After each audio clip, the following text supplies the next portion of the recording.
Hey guys, it's Greg with Buy the Bootstraps, btbootstraps.com. Check out the store, check out the social media links will be below. Today's video is a video that I wanted to make a couple weeks back, but I decided to hold off on that simply because I didn't know where the story was going.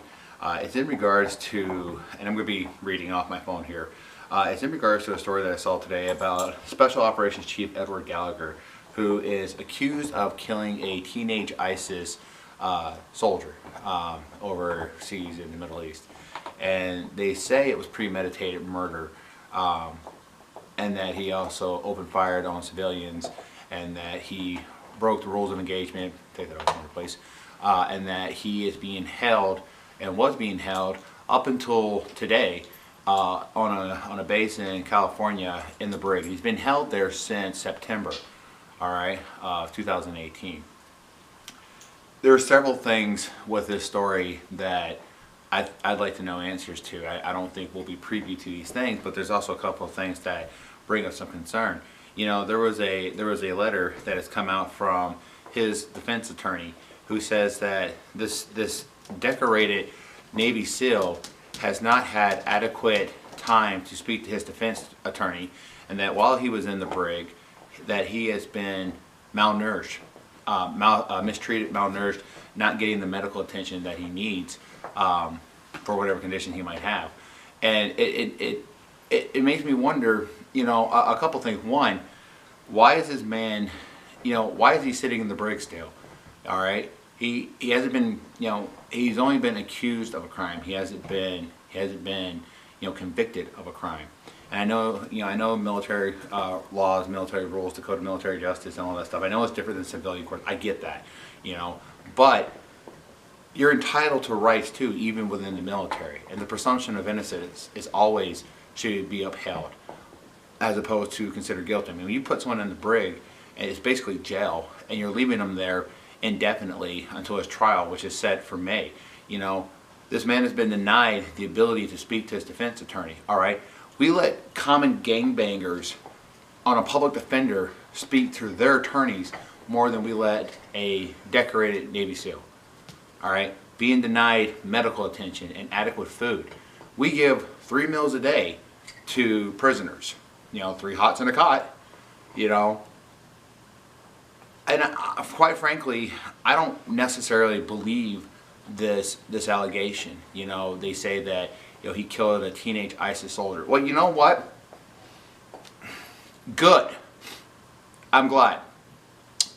You know, the rules of engagement and the code of conduct that they want to enforce on our military, especially overseas, you know, particularly in the Middle East, is atrocious. It's laughable. It's a joke. And it's probably why so many of our men and women have been maimed, killed, and suffer PTSD.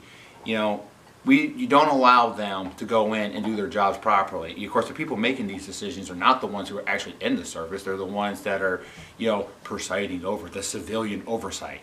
Well, that's really great, you know, especially since your sons and daughters aren't serving, especially on the front lines. That's really great since you yourself probably didn't serve. In fact, the majority of these people have not served.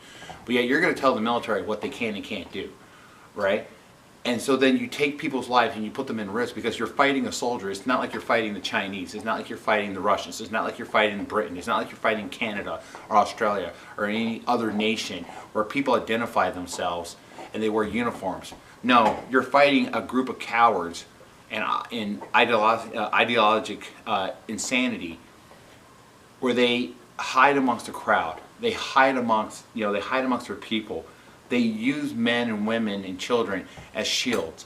They use them as disguises. They don't identify themselves. There is no rules of engagement. There is no code of conduct when it comes to fighting an enemy that refuses to acknowledge the fact that they are an enemy force, at least on a manner in which we could engage with.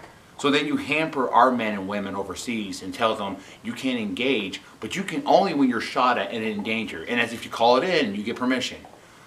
But in the meantime, they can shoot you, kill you, you know, kill your brothers, your sisters in arms. You know, what are these people supposed to do? And if I'm supposed to feel sorry for a couple civilians that get killed, I am to a point, but it's collateral damage. You know, but really I kind of blame the people over there. They know who the ISIS fighters are. They know who the Taliban is. They know who who these terrorist organizations are. It's no secret. And I know that people are working with the military to identify those people, but there's a lot more of these people who are not. Either it's fear, either fear of being caught in retribution from ISIS and terrorists, or, quite frankly, they agree. And so what are they supposed to do? This decorated Navy SEAL, is being treated subhuman. I mean, the prisoners in Guantanamo or at Guantanamo were being treated better than this man has. And this is one of our own boys. Let that sink in.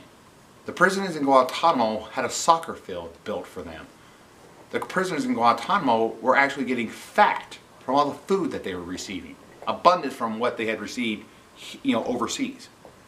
But yet, this decorated Navy SEAL is denied the right to speak to his legal counsel adequately to prepare for a trial, denied medical and denied adequate food.